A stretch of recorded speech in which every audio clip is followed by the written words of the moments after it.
Hello everyone. Hopefully people have watched my full-length Star Sports Betting People interview with William Morgan, the man responsible for these magnificent books about the history of horse racing in Great Britain. I enjoyed talking to William so much that we decided between us that we'd do a little series of bite-size interviews talking specifically about different stories contained in these books, which are, like I say, massive. So there's plenty to choose from. This is the first one. William talks about his favourite racecourse that he's discovered, Hampton. Now, Hampton is in volume 1. It covers several pages, and it's fascinating. I'll leave the rest to William. There's all sorts of stuff in here, including maps, magnificent stories. So I'll leave it over to William to talk about Hampton, which of all the books of all the places he's unearthed, is his favourite. It's all here. Over to you, William. Yeah, Hampton, if there's one meeting, everyone says, well, what's your favourite meeting? I think, if I'm nailed down to one, it's Hampton in Surrey, because it's so typified Victorian racing and all the social scene that went with it, from the great and the good down to the downright rotten. And it took place on what was later become Hurst Park, which some of your listeners may have heard of, and which closed in 1962. And Hampton went from effectively, it did have some early meetings, but really went from about 1813 to 1887. And it started as a very, very, prestigious meeting under the express patronage, as it was described, of His Royal Highness the Duke of Clarence, later King William IV. And the great and good turned up, but it developed into the second meeting only to Epsom in terms of attendance near London. It and Ascot sort of vied for the largest attendance after Epsom, and very much a Cockney day out, very much a gypsy day out. One of the features of which was a lot of the gypsies used to come, and while they were there, they would get their children baptized in the local church, and the church is actually full of records of people of the gypsies being baptized. But also, they did used to sort out who was the leading gypsy, and particularly there were families. You'll have to occasionally forgive me for looking in the things, because it's difficult to remember all of the names. But the Rossiters were one of the principal families, and they would have the most almighty punch up.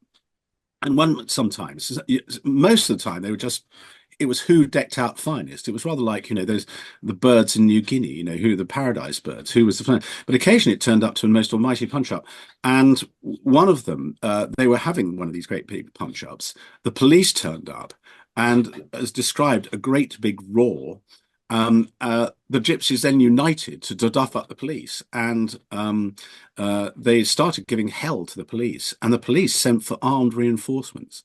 This is all going on as the races are going on, and very quickly the newspapers would say, nobody goes to Hampton to see the races, and indeed.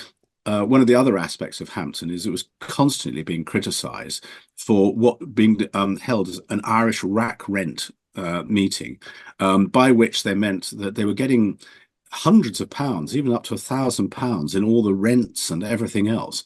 But they put on miserable prize money. How things haven't changed very much, really. Hampton was probably run by a predecessor of Ark. One of the people that ran it actually was Tommy Coleman, who was the man who started the first steeplechases at St Albans in the 1830s, and he ran it. But he also used to hold prize fights on the racecourse, and they were technically illegal.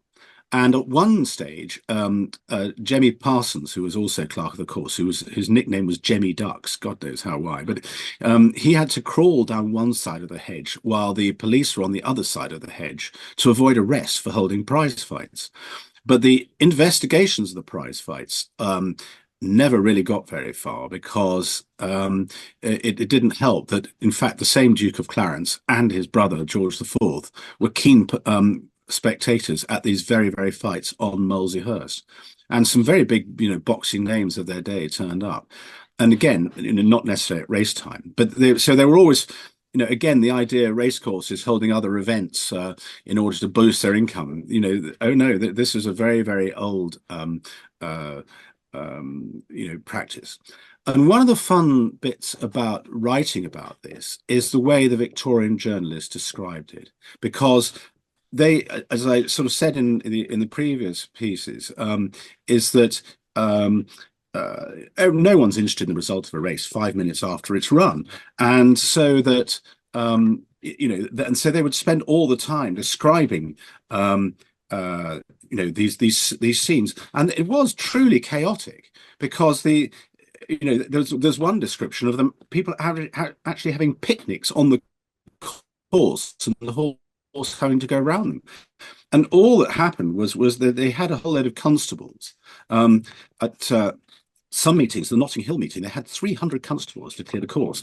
But Hampton, being miserable sinners, they only had about 10, and they would have these constables with large staves, great long poles, to try and push the things off. But sometimes there was one complaint that these constables did a bit more than just push people off the course. They were whacking them over the head with the thing, and they said, "Oh, you can't have that sort of thing."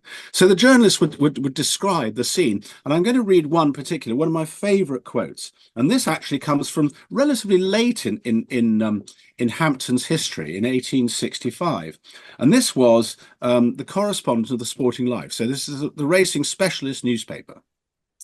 If the materials of the ladies' dresses were less costly than those worn by the denizens of Belgravia at Ascot and Goodwood, they made up for it in loudness of colour.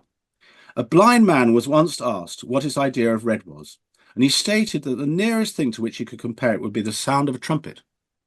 Had the blind man in question been at Hampton-on-Thames, he would have stood a chance of having his afflictions increased and becoming deaf as well as blind, as every shawl or bonnet he met with would have constituted to his heated image a separate blast.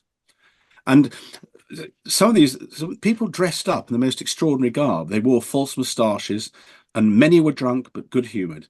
And you could have, for twopence, you could get rides for Amazons careering wildly about the green. So you could get these fair rides for £2 on a pony, and they just charge around, and suddenly whoosh in front. In fact, there was one race where the horses started at Hampton, and someone chose that very moment to drive a herd of cattle across the course. So which not as daft as it sounds, but actually, because I won a race at Perth, lucky enough to win it, where the cattle had swum the Tay, and we had to gallop through the cattle. And I've got on video this policeman trying to shoo the cattle off the course as we're galloping through it. So maybe things haven't changed as much as we think, but they had these extraordinary characters as well. There were lots of people, sadly begging, of course, who would, ex-military, or they claim they were ex-military, and their regiment. All the time there were military regiments holding race meetings at Hampton.